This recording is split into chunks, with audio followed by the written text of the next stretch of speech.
사무엘하 12장 1절에서 14절. 여호와께서 나단을 다윗에게 보내시니 그가 다윗에게 가서 그에게 이르시되 한 성읍에 두 사람이 있는데 한 사람은 부하고 한 사람은 가난하니. 예, 어제 말씀은 다윗이 정말 극악무도하구나 하는 것을 알 수 있었습니다. 그런데 다윗만 극악무도합니까? 사실은 우리가 다 그래요. 더더구나 왕이면은 더해요. 그 유명한 솔로몬은 다윗보다 훨씬 더해요.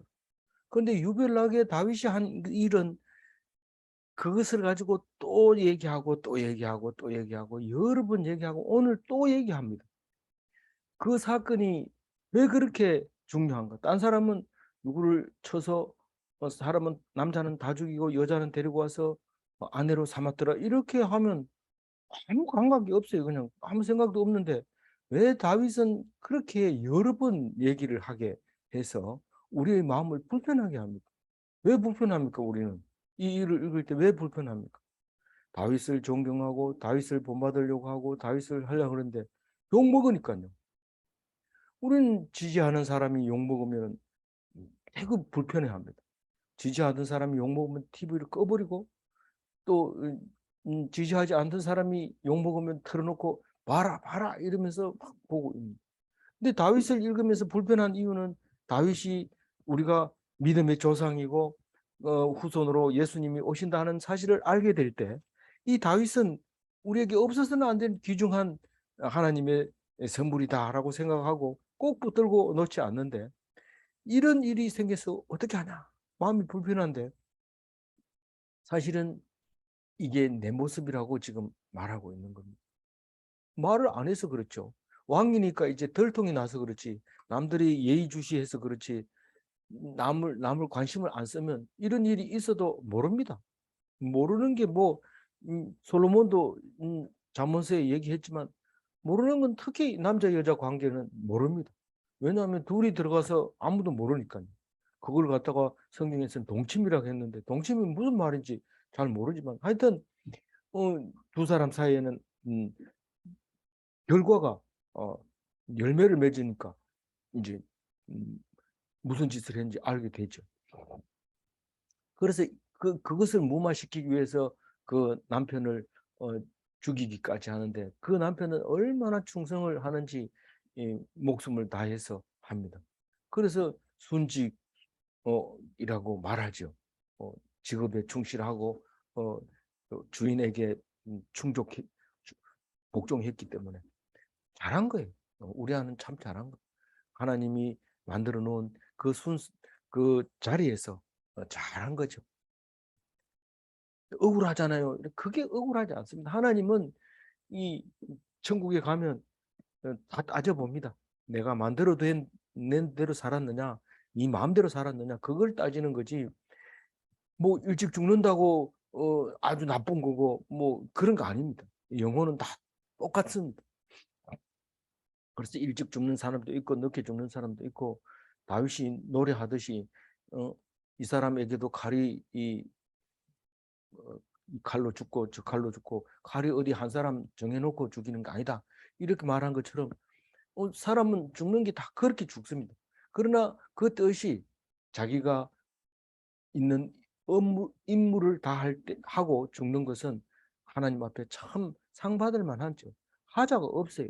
그러나 나, 음, 문제는 뭡니까? 하나님을 의지하면 하나님이 죽이지만 죽이지 않습니다. 하나님은 영원히 살리죠. 하나님에 의해서 목숨이 달렸지만 사람에게 의지하면 반드시 죽는다는 사실을 우리아를 통해서 알 수 있는 것이죠. 그래서 오늘 다윗이 이런 범죄를 저지른 것은 하나님을 떠나 있었기 때문에 범죄를 저질렀다. 영원히 떠나 있느냐? 이제 돌아올 수 있어요. 그게 돌아오는 걸 회개라고 합니다. 오늘 다윗이 회개합니다. 회개했는데 회개 이야기는 한 절 속에 일부분만 딱 나오죠. 다른 얘기는 안 나옵니다. 그냥 다윗이 회개했다 이걸로 끝납니다. 근데 뭐 다윗이 한마디로 말해서 다윗이 회개했다 그러니까 우리도 회개하자 이런데 그냥 입으로만 하는 게 아니고 정말 하나님 앞에서 온전히 회개를 해야 되는 거죠. 오늘 1절 읽어보면 여호와께서 나단이 다윗에게 보내시니 그가 다윗에게 가서 그에게 이르시되, 이 나단이 어떻게 하면 이 다윗이 잘 이해갈 수 있게 해줄까, 그렇게 생각을 많이 했을 겁니다. 이 다윗은 다른 게 아니고 왕이잖아요. 하나님의 대리 통치자잖아요. 근데 문제는 대리 통치를 안 한 게 문제가 되잖아요. 그러면 선지자가 목숨을 걸고 중간에 개입을 해야 됩니다. 만약에 다윗이 어릴 때 혹은 사울에게 피하고 다닐 때 에봇도 없고 괴도 없을 때 하나님과 독대하면서 하나님 앞에서 온전히 살았어요. 그러나 사람 좀 많아지니까 에봇도 가져와라 이래가지고 물어보기도 하고, 이제는 왕이 돼가지고 왕궁을 짓고 나니까 괴도 가져와라 이래가지고 괴를 섬기며 괴도 갖다 놓고 다 모든 걸 다 갖다 놓고 군사력도 세지고 이러니까 그 다음에 하나님을 떠나기 시작한 거예요. 괴는 보내놓고 자기는 안 했습니다. 하나님이 전장에서 전쟁하는 것을 지키고 있는데 왕이라고 하는 사람은 왕궁에서 편히 쉬고 있다는 것은 그건 뭔가가 잘못된 거죠. 하나님을 떠나지 말아야 돼. 끝까지 하나님 옆에 있어야 돼. 근데 평화로운데 왜 어떻게 하나님 옆에 있어요? 평화로울 때 하나님을 찾아야 돼. 안 그러면 어려울 때 하나님을 찾을 수가 없어요. 생각이 안 나는데 어떻게 찾습니까? 그래서 우리는 평화로울 때도 삼만부 시대에도 여전히 이 교회는 굳건하게 서 있고 절대로 뭐 크게 짓지는 못하죠. 그, 그 경제가 성장하는 만큼 교회가 빨리 성장하지는 않습니다. 왜냐하면 그 한계가 넘었기 때문에, 교회를 뭐 안 가도 된다 이런 생각을 하고 있기 때문에 교회는 큰 걸 질 수 없지만 그래도 그 여전히 있는 거죠. 어쨌거나 이제 하나님이 주신 그 선지자 나단을 통해서 말씀하십니다. 안 그러고는 말을 못, 하나님 말씀 못 듣습니다. 기가 막혀 있기 때문에. 선지자를 통해 가지고 듣는 거는 그래도 잘한 거예요. 너무 잘한 거예요. 그렇지만 선지자를 무시합니다. 왕이 되면. 하나님 어렵고 힘들 때는 하나님과 독대를 해서 대화를 했더라도 상황이 좋아지면 하나님과 끊어질 뿐만 아니라 끊어졌기 때문에 선지자를 보내서 개입을 시키지만 그걸 들으면 다행이지만 안 듣습니다. 근데 다윗은 듣습니다. 이 선지자의 말을 듣습니다. 선지자가 이렇게 이야기하죠. 한 성읍에 두 사람이 있는데 한 사람은 부하고 한 사람은 가난하다. 이 부자라는 것은 하나님이 없다는 얘기입니다. 세상을 사랑하는 자라는 뜻입니다. 그냥 악한 사람이라는 뜻입니다. 그런데 가난한 자라는 것은 의에 줄이고 목마른 자. 뭐 배가 고프단 말이에요. 목이 마르다는 거예요. 억울하다는 거예요. 이 가난하다는 것은 그냥 가난한 게 아니라 힘이 약하다는 거예요. 이 부한 사람은 돈만 있는 게 아니라 사실은 뭐 툭 치면 넘어질 정도로 배가 나왔고 운동 안 하고 이래가지고 부한 사람은 힘이 없습니다. 그래도 힘을 쓸 수 있는 것은 부하가 있기 때문에.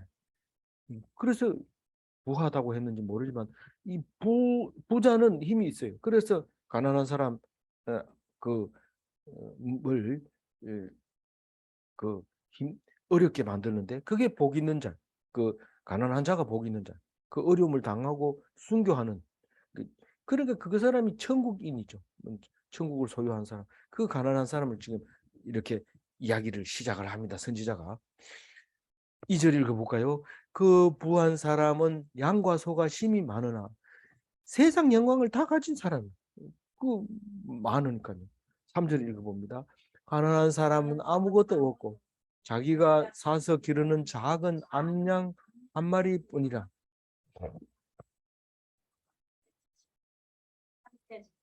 그가 먹는 것은 그의 잔으로 마시며 그의 품에 누움 그에게는 딸처럼 돼. 그 하나밖에 없어요. 어디 갖다 들어오면 그 하나, 그것을 보고 들어온 겁니다. 안 그러면 돈을 벌어도 뭐 나 집에 들어가서 반길 사람도 없어 이러면 길거리 노숙하고 안 들어가지만은 이 사람은 그 하나를 보고 돈을 벌어서 집에 가고 전쟁터에서 싸워서 전리품을 나눠 가지고 들고 기뻐할 그 식구를 위해서 가고 이런 거죠. 그러니까 뭐 그걸 갖다가 아무도 없지는 않죠. 분명히 있다고 뒤에 설명하면서도 아무것도 없고 이러잖아요. 그럼 성경을 읽을 때 정신 차리고 읽어야 돼요. 아무도 없다는 얘기는 힘쓸 수 있는 게 없어요. 최소한 소유자입니다. 그러니까 어 기초 대사량만 섭취할 수 있는 아주 가난한 사람. 작은 암양 새끼 한 마리가 있다. 우리는 보통 마누라를 토끼 새끼라고 비유하는데 토끼 같은 마누라 이런데 여기는 지금 음, 암양이라고 그렇게. 그럼 뭐 그때는 그쪽엔 토끼가 없나 봐요. 4절 읽어봅니다. 어떤 행인이 예, 예, 그 부자에게 오매 네. 부자가 자기에게 오매 자기의 양과 소를 아껴 잡지 아니하고 가난한 사람의 양 새끼를 빼앗아다가 자기에게 온 사람을 위하여 잡았단다. 그 행인이라고 그러면 나그네 말하죠. 나그네는 옛날에는 드문드문 살기 때문에 나그네를 박대하면은 굉장히 잠도 안 오고 힘듭니다. 그래서 나그네 대접하기를 잘하라고 얘기를 하죠. 그 이게 행인이 오니까 그냥 보낼 수 없어요. 도덕적으로 이 부자는 사실은 뭐 내쳐도 좋겠는데 너무 힘들으니까 그냥 보낼 수 없고 뭐 소리도 좀 잡아줘야 되겠는데 아까운 거예요. 지금 한 마리만 더 있으면 100마리인데 지금 저거 소 어떻게 채우나 그러고 있는데 왔는데 이거 또 한 마리 잡으면 안 되는 거예요. 그래서 님보 한 마리 그까짓 게 있으나 없으나 똑같은 거 아이가 그러면서 뺏어 버린 거죠. 그래서 그걸 드린 거예요. 이건 뭐 나쁘죠. 어, 자기가 편하자고 남의 전 재산을 다 뺏어 가버린 거죠. 억울하죠. 예, 가난한 자는 억울합니다. 근데 이 사람은 하나님한테서 다 그 보상을 받습니다. 근데 하나님을 안 믿으면요. 안 믿으면 보상을 못 받습니다. 근데 믿으면 반드시 보상을 받습니다. 신기하죠? 우리는 어떤 일이 있을 때 음, 믿으면 그게 이루어지는데 안 믿으면 가다가도 뭐 막 헷갈리고 어, 일이 이상하게 들려집니다. 그래서 우리는 그 그런 거예요. 그래서 힘이 없을 때는 그냥 빼앗기는 게 그게 정상이고 그걸 하나님이 했다는 것을 생각하면 참 마음이 편해지고 그 편한 것을 천국이라고 말하면서 샬롬이라고 말하죠. 근데 그거를 어, 외워야지 안 외우면은 편안한 상태로 해줘도 싫어하고 자꾸자꾸 높아지려고 하고 넘어지기 좋은 곳으로 가게 되죠. 5절 읽어봅니다. 그 사람으로 말미암아 노하여 나단에게 이르되 여호와의 살아계심을 두고 맹세하노니 이 일을 행한 그 사람은 마땅히 죽을 자라. 이 다윗이 강조하는 거죠. 죽여야 된다. 이거는 사람으로서 할 짓을 안 한 거다. 이게 어떻게 법을 지키기 위해서 남에게 아프게 하냐? 당신 그 사람 대 보세요. 그게 쉬운지. 어, 이, 음, 힘듭니다. 돈 많은 사람이 돈다발을 쫙 금고에 넣어두잖아요. 금고를 100만 원씩 이렇게 묶어 놓잖아요. 근데 돈이 다 떨어졌어요. 이제 100만 원짜리를 헐어야 돼요. 그거 헐기 싫은 거예요. 그 며칠을 굶다가 도저히 안 되겠다 이러고 헐어가지고 써야 되지만 기회가 있으면 그냥 남의 돈 빌리기도 하고 이러면 안 되는 거예요. 그러면 이게 마음이 불편해지고 이렇게 어려워지게 되죠.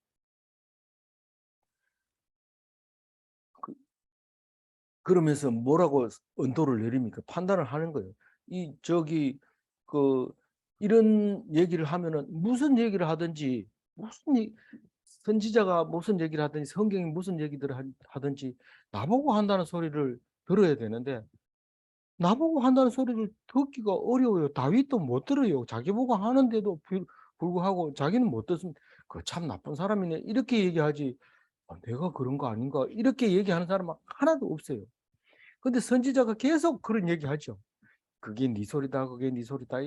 계속 얘기하는데도 왜, 왜 그러냐면요. 왜 그러냐면요. 그게 내 소리로 들리면은 불편하거든. 그러니까 나는 내가 한 일은 아무도 모르리라 비밀스럽게 했기 때문에 누가 문 닫고 들어가서 어, 자는 얘기를 누가 알겠나? 아무도 나는 어제 왕자에 앉아 있는 그 사람으로 생각하죠. 딱 나오면 그렇게 생각하지만 사실 그 어떤 일이 있었는지 모르는 거죠. 그런 그게 이, 이 누구든지 그렇게 생각한다는 거. 누구든지 그렇게 생각하고 나는 무슨 그 내가 사람을 불러들였는데 왜 불러들였습니까? 이러면 나는 왕인데 그런 얘기 묻지 마라. 이렇게 얘기하는 거죠. 뭐 물으면 그건 비밀이다. 이러는 거죠. 이거는 국가 보안상 얘기할 수 없다 이거죠. 그건 뭐 왕이기 때문에 공개적으로 일어난 일에 대해서 자세히 얘기할 수 없다는 거. 그러니까 내가 뭐 잘못했다 했을 때 사람들이 당신 잘못했습니다. 이렇게 말할 수 없기 때문에 이 사람은 당연히 자기하고는 관련 안 짓습니다. 성경 오늘 읽으면서 자기한테 얘기한다고 읽어주시기 바랍니다. 6절 읽어봅니다. 그가 불쌍히 여기지 아니하고 이런 일을 행하였으니 그 새끼를 네 배나 갚아줘야 하리라. 이 네 배 갚아주는 거 맞습니까? 율법에 나와 있는 거예요.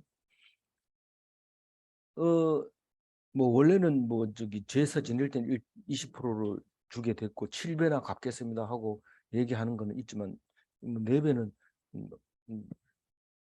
다윗이 정했는 것 같아요. 그래서 어쨌거나 음, 안 된다 이거. 갚아주고 죽을 자지만은 갚아주고 혼내주게 내줘야 된다. 그런 말입니다. 다시 말해서 자기가 재판관입니다. 남의 일을 판단하는 사람입니다. 원래 왕은 그런 사람이에요. 왜냐하면 하나님이 해야 될 거를 왕이 대신하는 거니까요.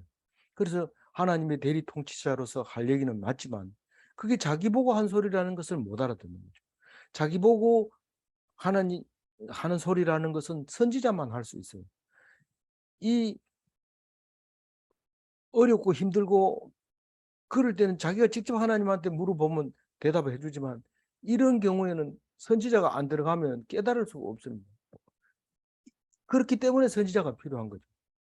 그래서 선지자가 딱 얘기를 했는데 못 알아들으니 못 알아들으니까 이제 얘기를 하는 겁니다. 7절 읽어봅니다. 나단이 다윗에게 이르되 당신이 그 사람이라. 이스라엘의 하나님 여호와께서 이와 같이 이르시기를 내가 너를 이스라엘의 왕으로 기름 붓기 위하여 너를 사울의 손에서 구원하고 이게 다른 모든 사람들을 심판하는 심판 자리.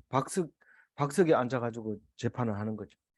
앉아가지고 음, 오는 사람마다 재판을 하는데 자기는 재판을 해줄 사람이 없어요. 자기는 재판을 해줄 사람이 없어요. 근데 다윗은 재판을 받습니다. 하나님이 다윗을 심판 자리에 딱 앉춥니다. 심판 때에 견디지 못하는 것은 어떤 사람입니까? 하나님을 믿지 않는 사람, 죄를 지은 사람. 그래서 신문을 합니다. 이제 첫 번째 7절 신문하는데 내가 너를 왕으로 세웠다. 너는 폭군이 아니다. 네가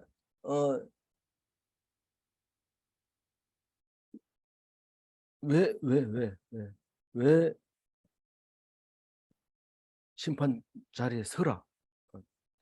왜 나만 그래요? 이런 소리 하면 안 된다는 거예요. 그 모든 왕은 다 심판만 하지 재판 받는 일이 없는데 왜 나만 심판 받아야 돼요? 빨간 걸로 쳐놓고 제가 생각이 빨리 안 났어요. 이 빨간 게 굉장히 중요하죠. 모든 왕은 재판을 안 받습니다. 그런데 다윗을 하나님이 재판으로 세웁니다. 이게 다윗이 다른 왕하고 다르다는 거예요. 니는 재판해라. 하나님이 심판 때 서라고 딱 세우니까 다윗이 왜 나만 그래요?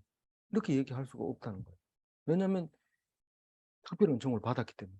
님 특별히 받았기 때문에 그 얘기를 하면 안 되는 거예요.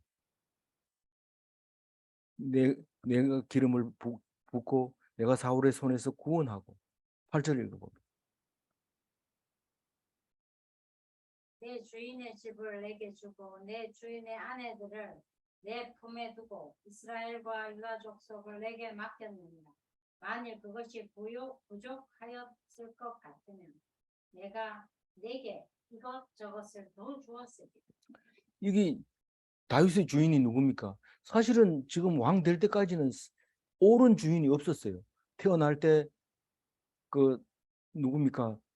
이세 아들로 태어나가지고 제일 찌질을 못하게 해가지고 그래서 결국은 아버지가 주인으로 살았지만 나중에 사울이 주인이었는데 사울이 그 죽이려고 하는 주인이 어디 있습니까? 그것도 주인을 제대로 못 만났지만 대접을 못 받았지만 결국은 주인의 집을 너에게 줬다. 다른 뜻이 아니라 네가 네보다 더 높은 사람이 없다. 왕궁에서 살도록 내가 해줬다. 그리고 아내도 줬다. 아내 몇 명 줬습니까? 헤브론에서 6명, 이쪽에 와가지고는 이 바세바 말고 안 얘기합니다. 자식은 엄청 낳았는데 바세바만 그래 낳은 게 아니고 바세바는 4명만 놓고 나머지 잔뜩 낳았는데 이름 안 올라갑니다. 그 어쨌거나 왕의 아내를 줬는데 그리고 나라도 줬는데 나라는 뭡니까? 이스라엘과 유다 족속 이랬는데 예수님 시대 와가지고 온 유대와 사마리아까지 다 주었는데 이런 말입니다. 나라를 줬는데 니게 부족함이 없게 하려고 그렇게 했는데 만약에 있다면 더 줬을 텐데 내가 그거 가지고 충분하기 때문에 안 줬는데 그 주는 사람 하나님을 업신여겼다. 그러면서 구절을 읽어봅니다. 그러한데 어찌하여 내가 여호와의 말씀을 업신여기고 나보기에 악을 행하였느냐. 내가 칼로 햇사람 우리아를 치되 암몬 자손의 칼로 죽이고 그의 아내를 빼앗아 내 아내로 삼았다. 마이크를 안 켜가지고 좀 소리 들릴 것 같아요. 네. 네, 감사합니다. 그래서 8절 얘기는 뭡니까? 9절이죠. 9절 얘기는 뭔 얘기입니까? 하나님을 업신여겼다는 것은 뭐는 하나님을 떠났다. 돌아섰다. 하나님을 돌아섰다. 그러니까 충신을 죽이고 아내를 빼앗은 극악무도한 사람이다. 이는 지금 그래서 안 될 사람인데 그렇게 했다. 다른 왕들도 다 그래 하는데 왜 나만 그래요? 이는 특별한 사람이지 않아. 그래서 지금 세상에 어떤 왕도 이렇게 자세하게 죄를 짓는 이야기를 쓴 적이 없습니다. 그런데 다윗은 이것을 소화를 했기 때문에 이걸 통과했기 때문에 이것을 자세하게 쓰는 거예요.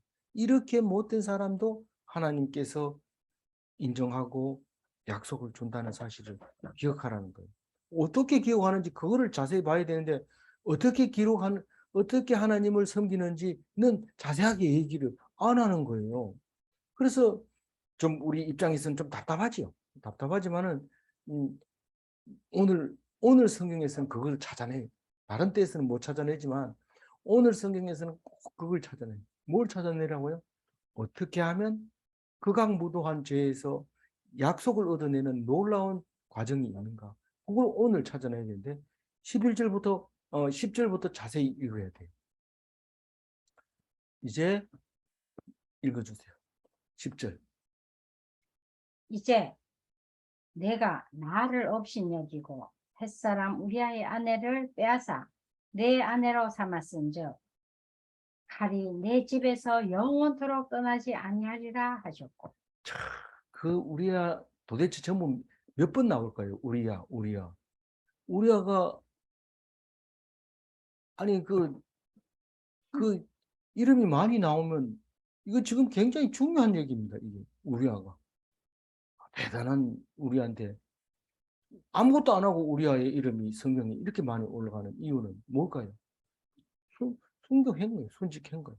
주를 위해서 괴 앞에서 죽겠다고 약속을 한 거죠. 그 괴 앞에서 죽은 거죠.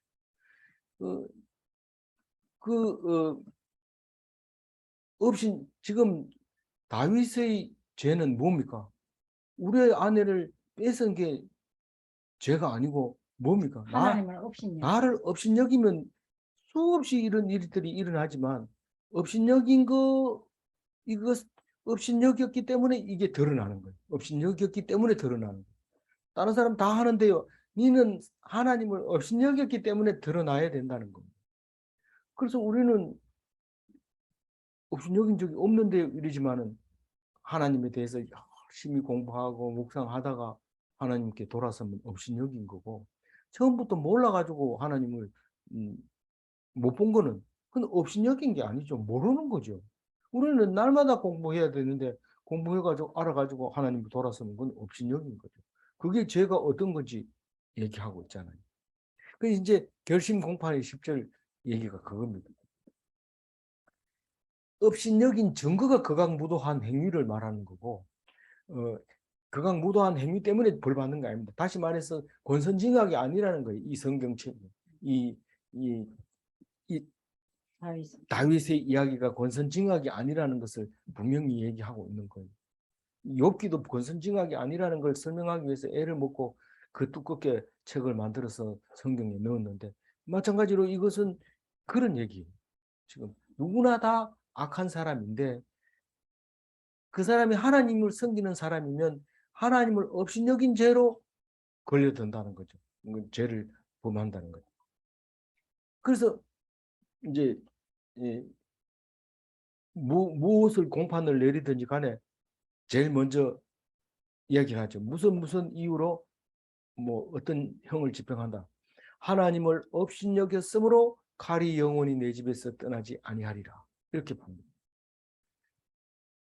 무섭잖아요. 칼이 영원히 내 집에서 떠나지 않으리라 이렇지만은 사실 이것은 왕가에는 실세 끊임없이 아침 저녁으로 밤낮으로 그 칼이 이 왕궁에는 있어야 됩니다. 안 그러면 안 되죠. 왕의 자리를 지키지 못하죠. 그래서 이게 나쁜 소리가 아니에요.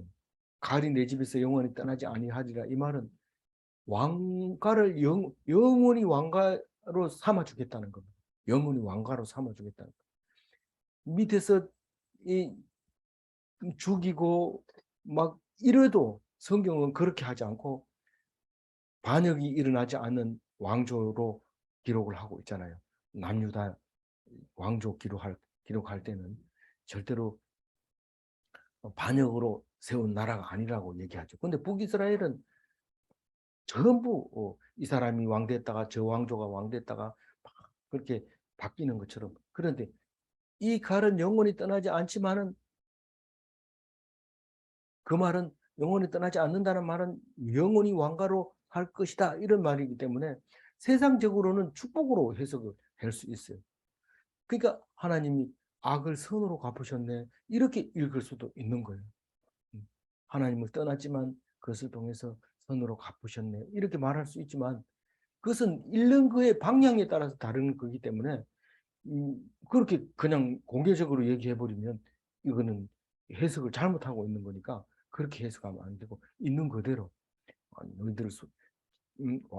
너희들 집에서는 계속 칼부림이 일어날 거다. 이제 그 얘기를 합니다. 그 비슷한 얘기를 이제 11절에 합니다. 읽어봅니다.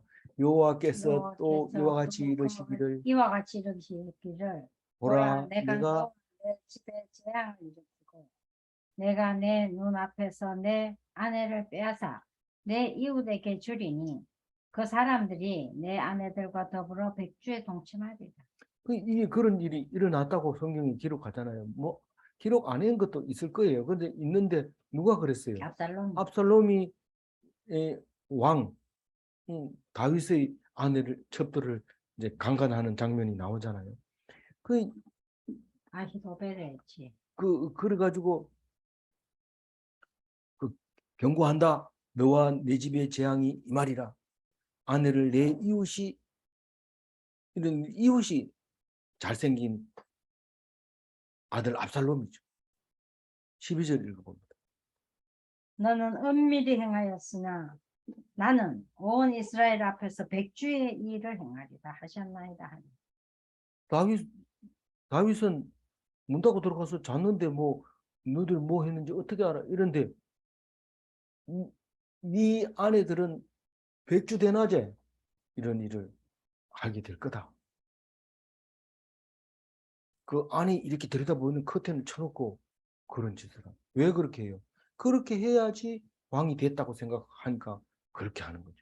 왕의 여자를 보면 그러니까 왕이 되는 거예요. 이게 하나님이 경고를 하는 거예요. 너는 그런 일을 당하게 될 거다. 재앙이 임하게 될 거다. 그래서 당합니다. 13절 읽어봅니다. 다윗이 나단에게 이르되 내가 여호와께 죄를 범하였노라 하매 나단이 다윗에게 말하되 여호와께서 당신의 죄를 사하셨나니 당신이 죽지 아니하려니와. 여기 보면은 다윗이 나단에게 이르되 그렇게 얘기해요. 그전에는 하나님하고 독대를 했는데 선지자가 없으면 하나님하고 대화가 안 됩니다. 지금 상관없어요. 대화가 안 된다는 얘기는 그만큼 배가 부르다는 얘기예요. 지금 상황이 좋다는 얘기예요. 그 나단에게 얘기하면 나단이 알아서 다 얘기를 해줍니다. 하나님께 얘기하고 하나님이 나단에게 또 얘기하고 그래서 얘기해 줍니다. 하나님이 우리에게 얼마나 빠르게 용서를 하느냐면 빛의 속도로 용서를 합니다. 13절을 보면 알아요. 내가 잘못했어요. 하나님 용서해 준대. 이렇게 바로 나단이 대답하는 것을 알 수 있습니다. 물론 13절 안에 며칠이 걸릴 수도 있고 뭐 몇 년이 걸릴 수도 있어요. 그러나 우리는 성경을 그렇게 보는 게 아니라 성경이 쓰여진 대로 봐요. 내가 잘못하면 빛의 속도로 벌을 주고 있는데 내가 못 느끼고 있는 거예요. 그것을 하는 순간 강한 악령에 사로잡히게 되고 꼼짝 못하게 되고 끌려가게 되고 하지 말아야 할 일을 점점 하게 되는데 그게 길을 잘못 들어선 거죠. 근데 하나님 앞에 죄를 딱 고백하고 하는 순간 길이 딱 달라지는 거예요. 두 갈래 길 속에서 옳은 길로 그냥 바로 바뀌어버립니다. 그래서 다윗의 회개, 그게 다윗이 했는 일 중에 성전을 짓고, 성전은 아직 못 짓지만 모든 일을 했는 것 중에 한 게 뭐냐 이랬을 때 한가 아무도 없다 하더라도 유일하게 우리에게 가르쳐 주는 게 회개입니다. 회개. 내가 여호와께 범죄하였노라. 요게 다윗에게 있어서는 가장 중요한, 우리가 다윗이 아니면 못 사는 그런 거죠. 예수님이 이걸 통해서 오시게 됐고 제일 처음이 회개입니다. 제일 처음이 죄를 짓는 거 아닙니까? 구원받으려면 죄부터 지어야 되는 거 아닙니까? 죄를 지어야 죄사함을 받고 구원받는 거 아닙니까? 이런데 그건 너무 기초적인 거죠. 유치원 아이들한테 구원받으려면 어떻게 해야 돼? 이러면 죄 지어야 됩니다. 이렇게 얘기하는데 그거 아주 정답이죠. 정답이지만 우리는 죄는 누구든지 다 짓고 있는 거예요. 누구든지 다 짓고 있고 어, 모의 새끼들을 독사의 새끼들이기 때문에 다 죄를 가지고 태어나요. 독사의 자식. 예. 그러니까 이 다윗의 회개는 다윗의 가장 위대한 업적이다. 이렇게 말할 수 있어요. 그래서 빨간 글씨를 써놨잖아요. 그 다음에 그 회개가 바로 용서로 이어진다는 겁니다. 그게 왜냐하면 왜 빛의 속도로 그게 용서가 가능하냐면 하나님은 사랑이기 때문에. 그래서 회개에 대한 그 보응이 용서입니다. 회개하면 용서됩니다. 회개하면 용서됩니다. 그 용서하면 어떻게 되는데 죽지 않는다. 이 죽지 않는다 그러니까 몇 년 안에 5년 안에 안 죽는다고 얘기하는 겁니까? 아니면 그 하나님이 준 명을 다 한다는 뜻입니까? 이렇게 말할 수 있는데 이게 발달이 돼서 예수님이 오신데 죽지 아니하려니와 이 말은 영원히 죽지 않는 거. 사람처럼 죽지 않는다는 거. 사람처럼 죽지 않는다. 고관처럼 넘어지지 않는다. 지금 다윗은 지금 넘어져야 되는데 고백함으로써 하나님이 사해 줌으로써 넘어지지 않고 서서 죽지 않고 영원히 살게 되는 거죠. 죽지 않는다 그러니까 몇 년 안에 죽는데 그래도 안 죽는 거냐 이러면 잘 생각해 봐야 돼요. 그 말이 틀린 게 아니거든요. 그러니까 영원히 사는 것을 믿어야 되는 거죠. 14절 읽어봅니다. 이 일로 말미암아 여호와의 원수가 크게 비방할 거리를 얻게 하였으니 당신이 낳은 아이가 반드시 죽으리다 하고. 이거는 그 나단이 스스로 말한 것처럼 죽으리이다 이렇게 하잖아요. 죽이겠다가 아니라 죽으리이다 이런 게, 이게 벌 받는 거는 그 하나님이 직접 했는 1인칭으로 쓰지 않는 거죠. 그래서 하나님의 용서를 했으면은 징계를 안 한다는 게 용서 아닙니까? 그 용서하고 다릅니다. 이 징계는 반드시 받아야 돼요. 용서하기 위해서는 징계를 해줘야 돼요. 잘못했으면은 용서해 주는데 그 대신 이게 반드시 붙어야 됩니다. 내가 하라는 대로 안 해서 안 했는데 이번은 용서해 주지만 그 대신 이렇게 얘기하는데, 그 대신 이게 징계인데 용서의 조건이죠. 그 아이는 죽는다. 죄값. 죄로 인해서 은폐한 그 아이는 죽는다. 누구나 죽죠. 뭐 괜찮습니다. 이렇게 얘기하면 돼요, 안 돼요? 그건 안 됩니다. 이것은 실제로 아이가 나가지고 한참 크잖아요. 큰 다음에 병이 들게 되잖아요. 그렇기 때문에 뭐 뱃속에서 죽는 것도 아니고 낳다 죽는 것도 아니고 나와서 자라다가 죽는단 말이에요. 한창 사랑을 받고 희망을 걸고 네가 후계자 되면 되겠다, 좋겠다. 내가 밧세바를 제일 좋아하잖아. 마트는 당상이야. 이러면서 막 이렇게 하는데 병이 딱 드는. 쉽게 말하면 마음속에 장자가 죽는 거나 마찬가지죠. 그래서 하나님이 볼 때는 부정의 열매는 살아서 안 된다. 왜냐하면 너를 위해서. 네가 만약에 부정한 열매를 가지고 있으면 앞으로 영원히 수가 비방한다. 그 따라다니면서 원수들이 야, 쟤는 그렇게 해서 낳은 거다. 이 혼외 자식이래, 혼외 자식. 그럼 뭡니까? 호로 자식이 아주 나쁜 자식. 그렇기 때문에 그 아이가 대를 이을 수가 없어요. 그래서 하나님이 사랑하시는 거예요. 사랑하는 건데 지금은 모르죠. 그 말이 됩니까? 이런데 하나님이 그 부정한 자식은 열매는 있어서는 안 된다.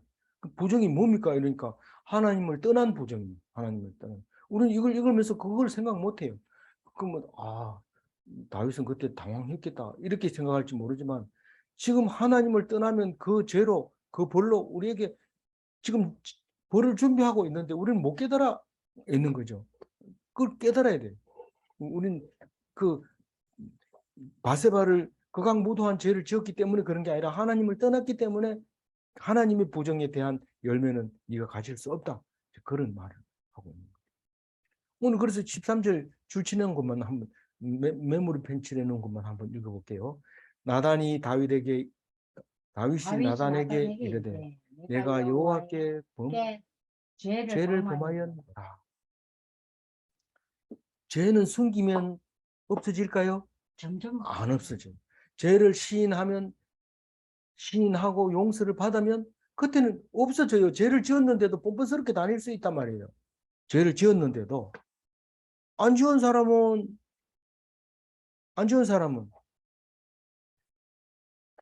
기쁨이 없고 예, 죄를 지었는데도 뻔뻔스럽게 다니는데 매스컴을 보면 그런 사람 많잖아요. 우리 사람을 죽여놓고 저렇게 뻔뻔스럽게 다닌다. 그 사람은 그래도 감옥에 갔다 왔어. 안 갔다 온 사람도 있지만 갔다 왔어. 이러니까 그럼 저렇게 활보하고 다녀도 되냐? 아닙니다. 세상에서 교도소에서는 교도가 되는 일이 없습니다. 하나님 말고는 이게 용서 자체가 안 됩니다. 감옥에 갔다 나오면 더 단수 높은 죄를 짓게 되기 때문에 그거 가지고는 해결이 안 됩니다.